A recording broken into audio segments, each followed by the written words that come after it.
Twelfth from Venus, right. आज का जो वीडियो का टॉपिक है वो ये है कि शुक्र से 12वें घर में क्या है। क्योंकि शुक्र से 12वां घर हमेशा देखा जाता है। क्यों? क्योंकि शुक्र जो है, शुक्र के कारक स्थान जो है उसमें से 12वां घर उनका कारक स्थान आता है। कारक स्थान आता है मतलब सबसे पहले तो मुझे सर्दी है, थोड़ी खांसी है, तो मुझे मेरी आवाज के लिए प्लीज बेयर कीजिएगा। इसलिए पिछले कुछ दिनों में मैं वीडियो नहीं बना पाई हूँ। आज थोड़ा ठीक है, इसलिए आप सभी के साथ मैं इस वीडियो को शेयर कर रही हूँ। हम यहाँ पे अगेन पराशर ऋषि के सूत्र के अनुसार ही बात करने वाले हैं। ऋषि मुनियों के जो सूत्र है उसी को अगर हम जब पत्रिका में अप्लाई करते हैं उन्हीं डिक्टम पे हम आज बात करने वाले हैं, राइट। तो शुक्र से 12वें भाव में अगर कोई ग्रह नहीं है तो क्या परिस्थिति होती है। शुक्र से 12वें भाव में अगर कोई ग्रह की युति है तो क्या होता है। शुक्र से 12वें भाव में प्रत्येक ग्रह किस प्रकार से कार्यान्वित होता है, राइट। अब यहाँ पे एक और चीज समझेगा कि सबसे पहले तो शुक्र का कारकत्व उत्तर कालामृत या पूर्व कालामृत अगर आप पढ़ते हैं तो आपको प्रत्येक ग्रह के इवन भावों के भी कारकत्व, उस भाव से क्या क्या देखा जाता है, उस ग्रह से क्या क्या देखा जाता है, वो ग्रह क्या क्या पोर्ट्रे करता है, उसके कारक सिग्निफिकेंस क्या है, इन सब चीजों के बारे में बहुत डिटेल में वर्णन किया हुआ है उत्तर कालामृत और पूर्व कालामृत। तो अगर आप इस वीडियो को और ज्यादा डिटेल में समझने के लिए जाएंगे तो आप इन दो किताबों की मदद लीजिएगा सबसे पहले तो, राइट। अगर आप ज्योतिष के विद्यार्थी हैं तो, ज्योतिष के जिज्ञासु हैं तो। अब आगे बढ़ते हैं वीडियो की तरफ। अब शुक्र का कारकत्व मेन अगर हम ले तो क्या क्या है। सबसे पहले शुक्र आपके दाम्पत्य सुख को दिखाता है, रिलेशनशिप की हैप्पीनेस को दिखाता है। शुक्र सभी प्रकार की लग्जूरियस सुखों को दिखाता है, लग्जूरियस चीजों को दिखाता है जिससे आपको क्षणिक आनंद मिलता है।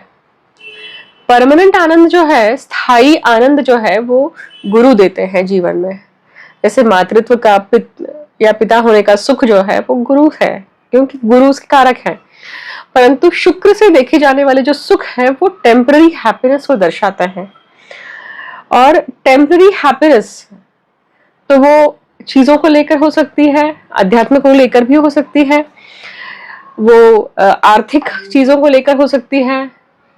किसी भी चीज से जो आप कुछ समय के लिए आपको जो सुख देने वाला है वो यहाँ पे माना जाता है। शुक्र के जो दूसरे कारकत्व है वो है शुक्र स्त्री कारक है।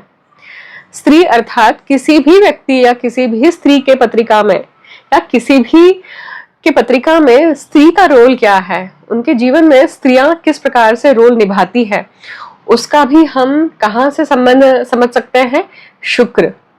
और शुक्र के 12वें भाव से हमें समझ में आता है कि वो व्यक्ति को उसका सुख कितना मिलने वाला है। अब शुक्र के जो कारक स्थान है वो क्या है।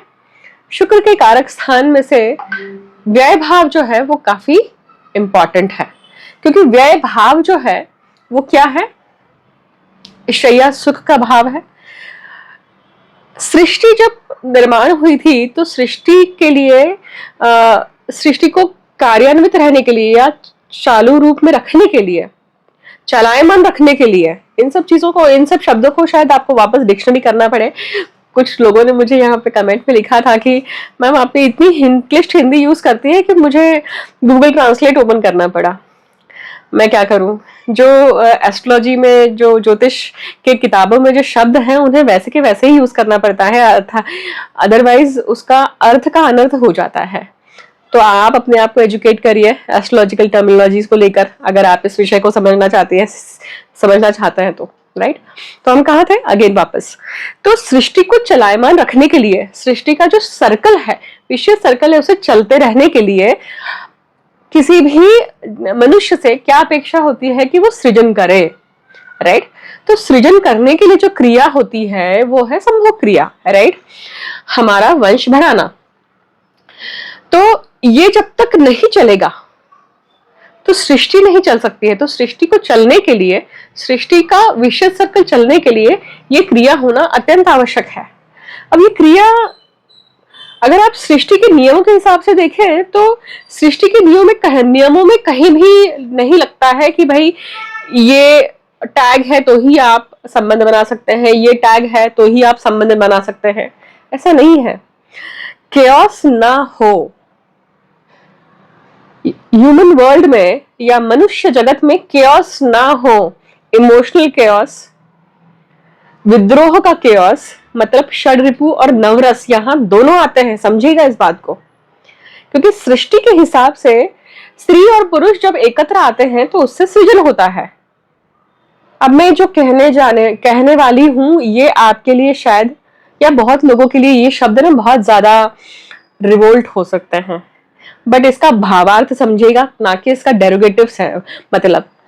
तो सृष्टि के हिसाब से स्त्री और पुरुष चाहे वो कोई भी रिलेशनशिप में हो, यहां पे सृष्टि इस चीज को नहीं देखती है। सृष्टि के लिए ये इंपॉर्टेंट नहीं है। सृष्टि के लिए इंपॉर्टेंट है कि एक स्त्री और पुरुष जब एकत्र आते हैं तो ही सृजन होता है। हम समाज में विद्रुपता देखते हैं, विकृति देखते हैं, भक्षकता देखते हैं और उससे हम अफेक्ट होते हैं। क्यों? क्योंकि बचपन से नहीं, हजारों हजारों सालों से जो हमारे ऊपर संस्कार हुए हैं, जो समाज व्यवस्था है, उसके कारण वैसी मनस्थिति है। कैसी मनस्थिति है कि पिता और पुत्री में संबंध नहीं हो सकते हैं, राइट? डेफिनेटली नहीं हो सकते हैं। क्यों? क्योंकि ये लाजमी ही नहीं है, ये एक्सेप्टेबल ही नहीं है।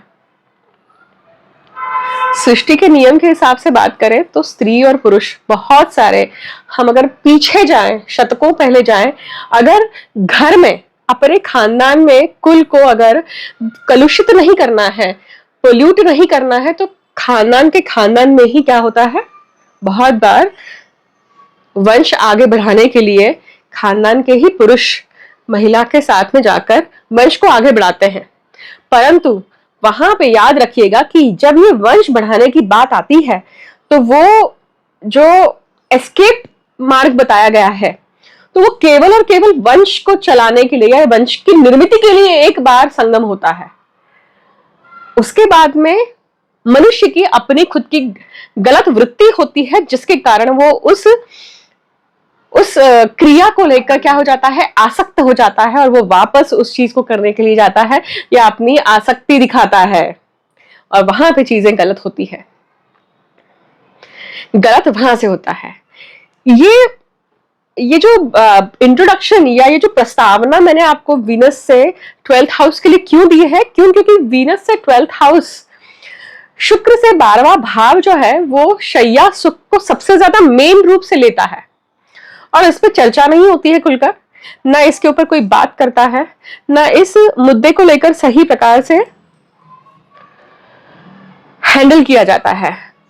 परंतु अगर हम देखें आसपास हमारे जीवन में, तो सबके जीवन में इस विषय को लेकर कुछ न कुछ दिक्कतें हैं, कुछ न कुछ प्रॉब्लम्स हैं, जिसको एड्रेस करना, जिसको सही तरीके से देखना बहुत जरूरी है। इसलिए शुक्र से 12वां भाव। जो चीजें मैंने आपको समझाई वो प्रस्तावना या वो बेस है। अब आपके जीवन में शुक्र से 12वें भाव में क्या है, उससे हम क्या जानेंगे कि आपका शुक्र आपको किस प्रकार का सुख देने वाला है, आपके शुक्र से आपको किस प्रकार से सौख्य मिलने वाला है, कौन सा दाम्पत्य सौख, रिलेशनशिप का सौख, सेक्सुअल हैप्पीनेस तो डेफिनेटली आए ही, क्योंकि व्यय भाव शैया सुख का है। परंतु शैया सुख का होने के साथ साथ जो क्रिया का स्थान है वो पंचम भाव है। क्यों? क्योंकि पंचम भाव में जब क्रिया होती है तभी उत्पत्ति होती है। समागम होने के बाद में ही उत्पत्ति होती है। तो समागम होने का स्थान या वो जो उगम है वो व्यय स्थान से आता है, परंतु उसकी क्रिया समाप्त होती है पंचम भाव में, जहां से प्रोडक्ट या हम बोलते हैं कि निर्मिति होती है। ठीक है, यहां तक आप लोगों को क्लियर हो गया। अब इसलिए ये दोनों भाव बहुत इंपॉर्टेंट है, परंतु आज हम केवल और केवल शुक्र से व्यय भाव ले रहे हैं। शुक्र से व्यय भाव, आपका शुक्र जहां भी है पत्रिका में, मान लीजिए अगर पंचम भाव में है तो पंचम भाव से व्यय भाव चतुर्थ हुआ। अगर आपका शुक्र सप्तम भाव में है तो सप्तम भाव से व्यय भाव उसका छठवां भाव हुआ। आपका शुक्र अगर प्रथम भाव में है तो प्रथम भाव से व्यय भाव 12वां हुआ। अष्टम भाव में अगर आपका शुक्र है तो अष्टम भाव से उसका व्यय भाव मतलब अष्टम का व्यय भाव सप्तम हुआ। इस प्रकार से इस सूत्र को लगाकर देखना है आपको। आज हम इस सूत्र को बहुत सिंपल इतना ही रखेंगे कि व्यय भाव में कौन सा ग्रह है या फिर कोई ग्रह नहीं है तो क्या होगा, राइट। और हम क्या देख रहे हैं कि शुक्र के कारण आपको जीवन में कितनी समृद्धि प्राप्त होती है, कितना ऐश्वर्य प्राप्त होता है, हैप्पीनेस कितनी मिलती है, ये भी आपको इस सूत्र से पता चलने वाला है। तो सबसे पहले बात करते हैं कि शुक्र से व्यय भाव में अगर कोई ग्रह ही नहीं है तो क्या। तो शुक्र से जब व्यय भाव खाली होता है तो उसके द्विअर्थ निकलते हैं। अब डिपेंड करता है कि कौन सी राशि है और जो राशि है उसका स्वामी किस स्थिति में है। उसका स्वामी अगर अच्छे स्थिति में है, नीच नहीं है, बल प्राप्त किया हुआ है, या मान लीजिए उच्च का है, तो शुक्र से जो व्यय भाव है अगर वो खाली है तो वो आपको नॉर्मल सुख देगा ही देगा, नॉर्मल चीजें चलेगी। परंतु वो कैसी है, नॉर्मल है, एवरेज है, बहुत हैपनिंग भी नहीं है और बहुत कुछ गलत भी नहीं है। तो नॉर्मल है, जिसके ऊपर नॉर्मल हम उसे बोलते हैं जिसके ऊपर बात करें जैसा कुछ है ही नहीं, राइट। खाली का अर्थ ही है कि खालीपन है वहां पर। शुक्र से व्यय भाव अगर खाली है तो वहां पे रिक्तता है, रिक्तता है, कुछ ना कुछ रिक्तता है। अब वो कौन सी रिक्तता है, किस प्रकार की रिक्तता है, वो पूरा कर्म बंधन समझे बिना नहीं बताया जा सकता है। अब मान लीजिए कि शुक्र से 12वें भाव में मंगल है। शुक्र से 12वें भाव में जब मंगल होगा तो ये व्यक्ति अग्रेसिव है, इसमें रेज है, इसमें जल्दबाजी है, इसमें युद्ध का बल है। तो शुक्र का जो अप्रोच है या शुक्र से जो चीजें प्राप्त करनी है इसके लिए वो अपना मंगल का बल लगा रहा है, वो अपनी युद्ध नीति लगाता है। मतलब कोई भी प्रकार की जो शुक्र का सौख्य है वो प्राप्त करने के लिए वो मंगल की बुद्धिमत्ता लगा रहा है, मंगल के अनुसार वो फल प्राप्त करने जा रहा है। मतलब वो लड़ाई झगड़े से, डोमिनेशन से, या फिर अतिशय जो हम बोलते हैं वो अतिशयोक्ति या इम्पल्सिवनेस से, या फिर आप ये कहिए कि जब मंगल है तो वो कहीं ना कहीं गुस्से से, डोमिनेशन, गुस्सा, डिक्टेटिंग या एक्सेस ऊर्जा, सामने वाले पे वाइल्डनेस दिखाना, ये भी आता है। अब इसके ऊपर युति हो जाती है ना तो चीजें बदल जाती है, क्योंकि राहु की जैसी युति हो जाए तो बहुत अलग इंपैक्ट आएगा। अभी हम इस वीडियो में केवल और केवल सिर्फ सिंगल ग्रह पे स्टिक रहते हैं ताकि एक वीडियो जो है वो कॉम्प्लिकेट ना हो। मंगल हुआ। अब इसी के साथ साथ एक और चीज मंगल के लिए समझे कि मंगल जो है वो हमेशा इस क्रिया को युद्ध भूमि की तरह समझते हैं। तो जीतने का जो बल है वो हमेशा उनका मोटो रहता है, या वो मोटो है कहीं ना कहीं, तो ट्रॉफी के समान है वो चीज। उस क्रिया को करने के लिए व्यक्ति जो है वो उसका माइंडसेट हमेशा क्या रहेगा कि मुझे ये जीतना है, मतलब सामने वाला व्यक्ति खुश हो जाना चाहिए, मुझे वो फीलिंग आनी चाहिए कि मैंने इस व्यक्ति को जीत लिया। और एक बार व्यक्ति को जीत लिया फिर आप उसकी कदर नहीं करते हैं बहुत बार, फिर वो बहुत बार क्या हो जाता है, इट्स लाइक देयर ग्रांटेड हो जाता है। अब शुक्र से व्यय भाव में अगर सूर्य है तो क्या होगा, everything is about me, my self, या ईगो, या कुटुंब वृद्धि भी। तो जब सूर्य है तो सबसे पहले याद रखिए नियम क्या है कि भाई शुक्र से व्यय भाव है, ये व्यय मतलब जहां जो क्रिया जो है वो उजाले में नहीं की जाती है, या वो जो क्रिया है उस क्रिया को करने के लिए व्यक्ति एक मूड चाहता है, एक माइंडसेट चाहता है।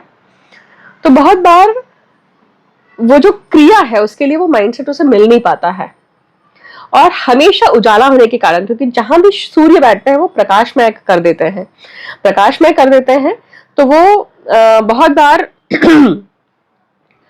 दिन में करना पसंद करते हैं, या दिन में वो चीज ज्यादा कंफर्टेबल होती है। बहुत लोग मॉर्निंग के टाइम पे वो चीज समागम क्रिया करने के लिए जाते हैं, परंतु सूर्य होने के कारण जब वो दूषित सूर्य है या सूर्य सही नहीं है तो क्या होगा, इस केस में वहां पे ईगो क्लैशेस हो जाती है। और ईगो क्लैशेस होने के कारण मी माई सेल्फ, मुझे ऐसा चाहिए, मेरा ऐसा मानना है, ये थॉट प्रोसेस होने के कारण ये क्रियाओं में या शुक्र के सुख में कमी आती है। अगर मान लीजिए शनि है, तो शनि जब है, अब डिपेंड करता है, ये सभी ग्रह जो है ना, ये उच्च है नीच है, इसके अनुसार इसके फल बदल जाते हैं। तो उच्च जब है तो वो शुक्र शनि के, जो शनि है वो शुक्र के समान ही काम करते हैं। वो बहुत अच्छा, बहुत लैविशिंग होती है उनका जीवन, अगर वो शनि उच्च के हैं तो सब कुछ लैविशिंग चाहिए, लार्जर देन लाइफ चाहिए, सब कुछ ग्रैंड चाहिए। अब वही मान लीजिए कि शनि नीच के हैं, तो नीच के शनि जो होंगे ना, तो वो लेबर क्लास के साथ जाना, निचले दर्जे के जो लोग हैं, अपने से निचले जो भी व्यक्ति है उसका जो स्तर है उससे निचले क्लास के व्यक्ति के साथ जाने के लिए ज्यादा कंफर्टेबल होना, वहां पे उसका आकर्षण होना, या फिर वृत्ति बहुत खराब होना, यूज करने की वृत्ति होना, या फिर कहीं ना कहीं बदला है, कुछ ना कुछ ब्लॉकेजेस है, मेंटल ब्लॉकेजेस है, उसके कारण उस क्रिया को पेनफुल करना, या उस सुख का आस्वाद जो है वो पेनफुल हो जाता है। क्योंकि यहाँ पे मंगल का और शनि का योग है ना, क्योंकि शनि नीच राशि के आ गए यहाँ पे। शनि अगर है तो वो कहीं ना कहीं क्रूरता भी आती है, एक मंदता भी है उस चीज को लेकर, या एक स्तब्धता है, मतलब जहां पे व्यक्ति जो है वो वोकल नहीं है उस चीज को लेकर। और आप डुअल पर्सनालिटी देखेंगे कि जब ऐसी क्रिया के लिए जब व्यक्ति आता है सामने तो उसका एक अलग रूप बाहर आता है, क्योंकि शनि इस केस में छाया के समान काम करते हैं, और छाया है इसलिए इस प्रकार का स्प्लिट पर्सनालिटी दिखाई देती है। शुक्र के व्यय भाव में अगर मान लीजिए राहु है तो क्या होगा, बहुत ग्रीड है, फोकस्ड है, एक्चुअली सच कहूं तो अगर वो अच्छा राहु है तो जो चाहिए वो बिल्कुल प्राप्त करके ही रहेगा, बट उसमें मोरालिटी नहीं रहती है, फिर इमोरालिटी हो जाती है बहुत बार। क्योंकि शुक्र जो राहु को चाहिए, राहु को अगर शुक्र का सुख चाहिए, मतलब उस जातक को चाहिए, तो बाय हुक बाय क्रुक ही और she will have it by any means, और वो गुप्त रूप से करते हैं। और राहु जब है तो वो कुछ ना कुछ एबनॉर्मल सेक्स को भी दिखाता है, एबनॉर्मलिटी को भी दिखाता है। अब वो जो एबनॉर्मलिटी है, वो एबनॉर्मलिटी बहुत बार इस तरह से है कि व्यक्ति जो है उस चीज को लेकर वोकल नहीं है, ऑब्वियसली, क्योंकि समाज वैसा नहीं, ऑब्वियसली। वही अगर व्यक्ति बाहर है, मतलब आउट ऑफ इंडिया है, तो वो अलग दृष्टि हो जाती है, फिर अलग पद्धति से रहना हो जाता है, और वो वहां पे पूरी तरह से ब्लूम हो जाता है।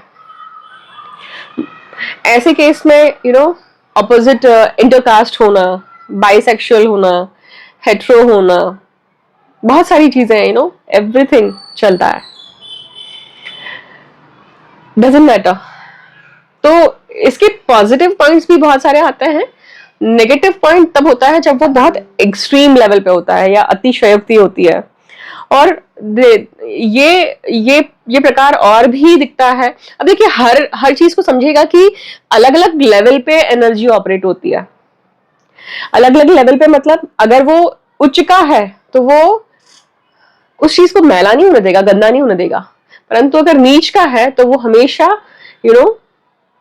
There will be manipulativeness, there will be difficult है, वो फॉग है वहां पर, क्लैरिटी नहीं है, अनक्लियर है, धोखा है, और उसके साथ की गई वो चीजें हैं। अब ये प्रश्न आपको आएगा कि व्यक्ति के साथ में होने वाला है कि व्यक्ति करने वाला है, दोनों चीजें हैं। डिपेंड करता है कि उसके पत्रिका में उसका कर्म बंधन, उसकी गत जन्म का चक्र कैसे आया है। केतु है तो क्या होगा? केतु है तो वो एक्चुअली इस जन्म में ये कहा जाता है, सूत्र ये कहता है कि छोड़ो इस चीज को, इस सुख को लेना ही नहीं है, इस सुख के लिए हम बने ही नहीं है। नन जो लोग बहुत बचपन में साधु बनना चाहते हैं, बहुत बचपन में वैराग्य लेते हैं, या अभी डिपेंड करता है कि केतु उच्च का है तो, नीच का है तो वो सफोकेशन दिखाता है, नीच का है तो वो कहीं ना कहीं क्या दिखाएगा, यू नो देयर इज अ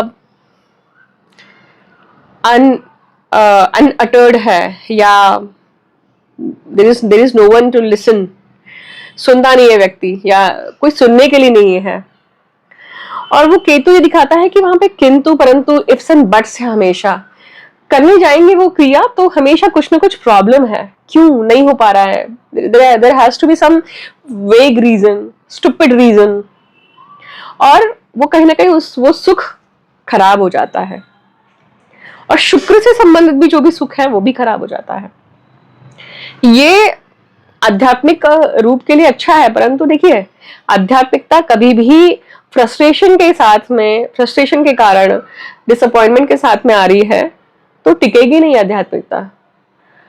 परंतु सत्य जानने के बाद में, जीवन का कटु सत्य जानने के बाद में जब व्यक्ति उस चीज को धारण करता है, और उसे धारण करने के लिए हो सकता है कि हजारों जन्म लग जाए, संस्कार जब तक पूरी तरह से नहीं मिटता है ना, तब तक व्यक्ति उस चीज से, उस प्रकार की वृत्तियों से बाहर ही नहीं आ सकता है। उसको वो इमोशन जो है वो डिसअपॉइंटमेंट ही फील होगा। बट जब उसको जिस क्षण सत्य फील होता है, सत्य फील होना मतलब सत्य का सामना या सत्य स्थायी होना मतलब क्या होता है, फिर आपको उस चीज से लेकर कहीं भी दुख नहीं है। You accept things, you accept it graciously. न उस चीज से सुख है न उस चीज से दुख है, कोई भी कलेश उस फीलिंग से अटैच नहीं है। राइट? नहीं समझ में आया ना, वापस से जाकर देखना, because this class is not for primary level. Next, अब शुक्र से अगर मान लीजिए चंद्र है तो क्या होगा? शुक्र से जब चंद्र व्यय भाव में है तो it's all about emotions. No depend कि ये आपके इमोशन है कि सामने वाले के इमोशंस है। You are going according to anybody's emotions, और आप सामने वाले को अपने इमोशंस के हिसाब से नचाते हैं। ये टसल है कहीं ना कहीं। It depends upon what kind of karma you have done in past lifes, उसके अनुसार वो घटना घटित होती है। बहुत बार जीवन में ना, मतलब मैरिजेस चलती हैं, एक ही घर में रह रहे हैं परंतु दो अलग अलग कमरे में रह रहे हैं, बच्चों के लिए रह रहे हैं, टसल है, यू नो, अपनी अपनी लाइफ हिडन रूप से जी रहे हैं और बता नहीं रहे हैं, फिर भी एक साथ हैं, तो there is a suffocation, there is a trap. क्योंकि व्यय भाव क्या है? ट्रैप भी है, व्यय भाव प्रिजन भी है, व्यय भाव केज भी है। So is it giving you cage free feeling or is it giving you cage feeling? That is important. तो जब चंद्र है ना, चंद्र का सबसे बड़ा एक गुण धर्म क्या होता है यहाँ पे, कि चंद्र आपको इमोशनल लूप दिखा रहा है। इस जन्म में चंद्र आपको आपका इमोशनल लूप दिखा रहा है, अगर वो शुक्र के व्यय में है तो, कि कौन से लूप से आप बार बार जाने वाले हैं, कौन सा वो लूप है जिसके कारण आपको बार बार हर्ट मिलने वाला है इस क्षेत्र में। फॉर एग्जाम्पल, व्यक्ति कोई अफेयर करता है और उसे बार बार कोई व्यक्ति एक ही चीज के कारण धोखा दे रहा है, या एक ही चीज के कारण उसे डिसअपॉइंटमेंट मिल रही है। अब देखिए, ये तो तय है कि जो कर्म बंधन आपने गत जन्म में किए हैं वही आपके साथ में पलट के होने वाला है, क्योंकि जो हमने दुख दिया है वही दुख जब तक हम नहीं झेलते हैं, जब तक हम उससे बाहर उस चीज को हम जब तक भोगते नहीं है, तब तक वो कंप्लीट नहीं होता है, इक्वेशन बैलेंस नहीं होती है, सृष्टि का जो है, नियति का जो चक्र है वो पूरा कंप्लीट नहीं होता है। तो अगर एक दुख के भोगने का समय मान लीजिए 50 साल है और 49 ईयर्स और 10 महीने हो चुके हैं, 2 महीने ही बाकी है और व्यक्ति गुजर जाए, तो 2 महीने भोगने के लिए वो वापस आएगा। तो चंद्र इमोशनल रूप दिखाता है। चंद्र जब है तो एक्चुअली वो बहुत बार मदर की इमेज इमिटेट करने की कोशिश करते हैं या मदर की इमेज खोजते हैं अपने पार्टनर्स में। जैसे सूर्य के समय, सूर्य के लिए मैंने जो बात बताई, तो वहां पे पिता की इमेज ढूंढते हैं आप, क्योंकि बचपन से फादरली फिगर से हमेशा attraction, attraction not in that sense, but father figure एक आइडल होता है। तो अपने पुरुष में या अपने पार्टनर में वो फील देखना बहुत इंपॉर्टेंट हो जाता है। वी से ना कि बेटियां अपने पिता से बहुत क्लोज होती हैं, वाइस वर्सा, बट बेटे जो होते हैं अपनी माता से क्लोज होते हैं। तो ये जो चंद्र है वो आपको इमोशनली ड्रिवन करता है इस सुख को प्राप्त करने के लिए। अब बचते हैं 2 ग्रह। गुरु, गुरु की बात करते हैं। उच्च का गुरु जब है ना, एक किसी पंडित की लाइफ इमेजिन करिए, जो ज्योतिर्लिंग पे जो पंडित बैठे होते हैं ना, जो मेन पंडित होते हैं, या हम बहुत सारे शिव मंदिर जाते हैं या कोई भी मंदिर जब हम जाते हैं, बड़े मंदिर के पास जाते हैं, तो उन मंदिरों में जो सबसे मुख्य पुजारी होते हैं या पुजारी होते हैं, अब वो मुख्य पुजारी की बात इसलिए कर रही हूं क्योंकि उस पद को प्राप्त करने के लिए उस व्यक्ति के पास में उतनी पुण्याई होनी चाहिए, उसका पुण्य जो है ना उतना अर्जित होना चाहिए, तभी तो वो उतने पास में, मतलब शिवलिंग के पास में वही व्यक्ति रह सकता है, उसी की वाइब्रेशंस या उसी को अधिकार मिलता है जिसका उतना पुण्य है। इवन उस क्षेत्र में रहने के लिए भी उतना पुण्य आपका होना चाहिए, तभी उस क्षेत्र में आप रह पाते हैं। वो अलग बात है कि वो पुण्य मिलने के बाद में व्यक्ति उस पुण्य का क्षय किस कर्म में कर देता है। तो मुद्दा यहाँ पे ये है कि अगर उस पुजारी की बात की जाए, उस ऐसे व्यक्ति की बात की जाए, तो दिन भर या सुबह 4 बजे से लेकर, ब्रह्म मुहूर्त से लेकर रात तक अगर वो इन्हीं सब व्यवस्थाओं में है, तो क्या, अगर वो दाम्पत्य जीवन में है, तो क्या वो दाम्पत्य सुख को भोग पा रहा है? एक। दूसरा, अपने पत्नी को क्या वो उस प्रकार का सुख दे पा रहा है? राइट? तो वहां पे न्याय नहीं हो पाता है। इतनी पूजा पाठ या इस चीज को होने के बाद इस जीवन को या इस जो सृष्टि का संचालन के लिए जो क्रिया लगती है या जो रस लगता है नवरस में से, वो नवरस विलुप्त हो जाता है, डिसअपियर हो जाता है, और उसके कारण भी कर्म बंधन लगता है, क्योंकि आपने शादी या आपने विवाह तो कर लिया, और विवाह करने के बाद में जब तक आप उस सुख को न्याय नहीं देते हैं अपने पत्नी के साथ में, तो भी गलत है। तो जब गुरु आते हैं उच्च के, तो वो व्यक्ति के पास में नॉलेज बहुत है। अगर हम उन ऋषियों की बात करें, जैसे स्वयं बृहस्पति, राइट, उनकी बात करिए, या फिर कंडू ऋषि की बात करें, कि या हम विश्वामित्र ऋषि की बात करें, इन सब की जो पत्रिकाएं होंगी, अभी तो मेरे सामने नहीं है, परंतु मैं प्रश्न रख रही हूं आपके सामने, या आप फूड फॉर थॉट है कि आप सोचिए उनके शुक्र के व्यय में क्या होगा, राइट? तो जब आप उन ऋषियों की बात करें, जिन ऋषियों का तप जो है वो अप्सराओं ने खंडित किया, तो क्या, किस प्रकार का योग बंधन होगा? तो जब इस आज के जीवन में किसी व्यक्ति के पत्रिका में गुरु है, तो क्या होगा उस प्रकार का। अब मैं अगर बिल्कुल सिंपल एग्जांपल दूं ना, तो बहुत बार ऐसा होता है कि ऐसे समय पे व्यक्ति वोकल हो जाता है, सलाह देने लगते हैं कि ऐसे करो, वैसे करो, इस प्रकार से होना चाहिए, वैसा होना चाहिए, करेंगे कुछ नहीं, खुद हिदायतें बहुत देंगे, अपने मुंह से, वाणी से बहुत कुछ समझाएंगे, करेंगे, परंतु खुद करने की जब बारी आएगी ना, तो कुछ नहीं करते हैं, बैठे रहते हैं, या उनसे क्रियाएं नहीं होती है जैसी होनी चाहिए। देखिएगा ये चीज लगा के, उसी के साथ साथ अगर मान लीजिए बुध है, अब बुध में जब आते हैं तो बुध के पहले अगर नीच गुरु है, उसके ऊपर भी 1 मिनट बात कर लेते हैं, वापस से आप कमेंट में मुझे डालेंगे, है ना, तो सच है कि मैं उसके ऊपर भी कुछ प्रकाश डालूं। तो जब नीच का गुरु है, इसका अर्थ ही है कि किसी न किसी जीवन में वो नीच कर्म करके आया है और उसने मंदिर में किया है नीच कर्म। मंदिर में जो लोग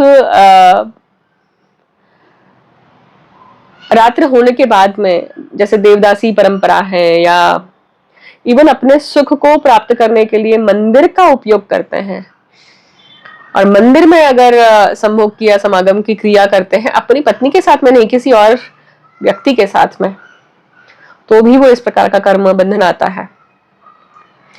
और वहां पे उस व्यक्ति का जो जीवन है, अब इस जीवन में क्या होगा, वो वापस से इसी प्रकार की इच्छाएं उसे मंदिर में जाने के बाद में होंगी। आप जो भी ये वीडियो देख रहे हैं ना, आप जब खुद अपने आप अपने अंतर में झांकेंगे और इस चीज को टेस्ट करेंगे कि जहां मैं जाता हूं या जाती हूं, मंदिर में जाने के बाद में क्या आप आकर्षित होते हैं लोगों के प्रति? आपका ध्यान उस मंदिर के गर्भगृह पे है, या आपका ध्यान बाकी के जो लोग हैं, स्त्री पुरुष हैं, कौन है, कैसा है, उसके ऊपर है? कहां है आपका ध्यान? आपका ध्यान भक्ति में है कि कहां है? तो आपको समझ में आ जाएगा कि किस प्रकार का व्यय भाव है आपका। शुक्र से व्यय भाव कैसा है वो आपको समझ में आ जाएगा। अब बात करते हैं बुध की। बुध बुद्धि का ग्रह है, और बुद्धि का ग्रह अगर वो उच्च की है तो वो व्यक्ति अपनी लाइफ बहुत सुंदर बनाएगा, क्योंकि वो अपनी बुद्धि, उसे जो बुद्धि, जैसी बुद्धि, जैसा एग्जैक्ट नेचर करना है या जैसा एग्जैक्ट बिहेवियर करना है, वो ग्रास्प करने की कोशिश करेगा।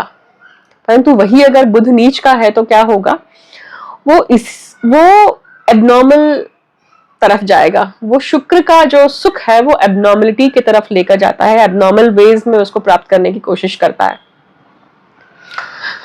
बहुत बार अननेचुरल सेक्स, एनल सेक्स, या इवन यहाँ पे समलैंगिकता, या समथिंग विच इज ऑड, ये भी आता है। दूसरा पक्ष ये आता है कि हम जब व्यय भाव की बात कर रहे हैं और वहां पे बुध ग्रह है, मतलब बुद्धि वहां पे ट्रैप्ड है, बुद्धि बंधन में है। बंधन में क्यों है? क्योंकि गत जन्म में आपने बुद्धि का कुछ ना कुछ गलत उपयोग किया था, इसलिए वो बुद्धि बंधन में है। और अगर वो शुक्र के व्यय में, इसका अर्थ है कि शुक्र से संबंधित कुछ न कुछ बंधन कर्म हुआ है। अब वो क्या कर्म है ना, उसे देखने के लिए पूरी पत्रिका देखना आवश्यक है। बुध जब व्यय भाव में है तो वो कहीं ना कहीं इम्पोर्टेंसी, या बहुत बार शॉर्ट चीजें, स्मॉल परफॉर्मेंस, छोटे परफॉर्मेंस या छोटी चीजों को करने से सुख जो प्राप्ति होती है, वो इस प्रकार का भी कर्म बंधन बताता है। मैं इस चीज को लेकर और डिटेल में भी आप सभी से बात कर सकती थी, परंतु ये पहला वीडियो है इस विषय को लेकर, तो विषय की गरिमा बनाते हुए या आप सभी को फूड फॉर थॉट देने के लिए ये मैंने वीडियो इस तरह से आप सभी के सामने समक्ष रखा है। ये केवल मेरे अनुभव है ही नहीं, ये ऋषि मुनियों का ज्ञान है जो मैंने आपके सामने रखा हुआ है। उनके सूत्र हैं, उन्हीं के सूत्र, अलग अलग ऋषियों के सूत्र हैं इसमें। जैसे मैं नारद संहिता डिकोडर हूँ, मैं जो पत्रिकाएं देखती हूँ वो नारद संहिता के अनुसार देखती हूँ। मैं पाराशर ऋषि के अनुसार, जैमिनी ऋषि के कुछ सूत्रों को लेकर, वशिष्ठ ऋषि के सूत्रों को लेकर, उसके अनुसार मैं पत्रिकाओं को डिकोड करती हूँ, गत जन्म के चक्र को देखती हूँ। अब ये जो वीडियो है, इस वीडियो से जो भी आप लेते हैं अपने पत्रिका में लगाकर देखते हैं, जो भी अनुभव है, सीरियस अनुभव है तो मतलब आप शेयर कर सकते हैं, तो ही आप शेयर करिए। और अगर आप पत्रिका दिखाना चाहते हैं, तो अगर आप सीरियस हैं और आप सच में गत जन्म का चक्र समझना चाहते हैं इस संबंध में, तभी मेरे पास आइएगा। अन्यथा मत आइएगा, समय व्यर्थ मेरा भी मत करिए, अपना भी मत करिए, पैसा भी मत खर्च करिए। और कृपया करके वीडियो के कमेंट सेक्शन में अपनी पर्सनल डिटेल मत डालिए कि मेरे वीनस के 12th में ऐसा ऐसा है, ये योग है। मैं बिल्कुल जवाब नहीं दूंगी, क्योंकि कमेंट में ऐसी चीजों को बोलना अर्थ का अनर्थ हो जाता है। इसके लिए आप प्रॉपर पद्धति से ही आइएगा। दूसरी बात, विषय को लेकर अगर कोई क्यूरी है, उस विषय से संबंधित कुछ और थॉट्स हैं, तो आप मुझसे जरूर पूछ सकते हैं, शेयर कर सकते हैं। अगर कुछ मुझे वो सही लगता है, सटीक लगता है कि सभी इसके लिए इस चीज को समझे, तो मैं जरूर उसके ऊपर वीडियो बना दूंगी या फिर मैं शॉर्ट्स के माध्यम से आपको जवाब दूंगी। और अब इस वीडियो को यहीं पे समाप्त करती हूँ। धन्यवाद मुझे अंत तक सुनने के लिए। ये वीडियो बिल्कुल भी एडिटेड नहीं है, ये वीडियो अनकट आपके सामने रखा हुआ है मैंने। और मैंने स्पॉन्टेनियसली बहुत सारे जो जातक हैं जो मुझे हमेशा क्वेश्चन करते हैं, कंसल्टेशन में बहुत बार मुझसे पूछते हैं इस विषय को लेकर, जब भी बात करते हैं, तो उन सभी के लिए है एक्चुअली, क्योंकि इस चीज से आपको बहुत ब्रॉडर पर्सपेक्टिव मिलेगा अपने आप को समझने के लिए। व्यक्ति अंततः अपने आप को समझना चाहता है, व्यक्ति अपने जीवन के पजल को समझना चाहता है, राइट। तो इस वीडियो को यहीं पे समाप्त करती हूँ। आप सभी को ऑल द बेस्ट। हर हर महादेव। इस विषय को लेकर कुछ और अगर आपको लगता है कि और आप कुछ समझना चाहते हैं, युतियां समझना चाहते हैं, वो वीडियो बहुत लंबा हो जाएगा। मैं खुद अपनी पुस्तक भी लिख रही हूँ इस विषय को लेकर, तो जब भी पुस्तक आएगी मार्केट में, बहुत सारी अलग अलग विषयों पे काम चल रहा है पुस्तक लिखान में। तो पहला जो मैंने आप सभी के साथ में शेयर किया था कि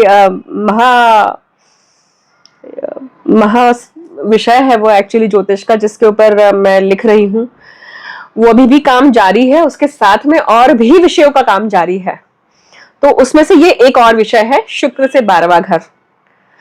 तो आप और क्या क्या समझना चाहेंगे, आप जरूर मुझे वीडियो के कमेंट सेक्शन में मेंशन कर सकते हैं, ताकि वो चीजें मैं अपनी किताब में और इंक्लूड करूं, ताकि आप सभी लाभान्वित हो सके, राइट। मुझे अंत तक सुनने के लिए बहुत बहुत धन्यवाद। अगले वीडियो में मिलती हूँ आपसे। Thank you so much. हर हर महादेव। जय मां कामाख्या।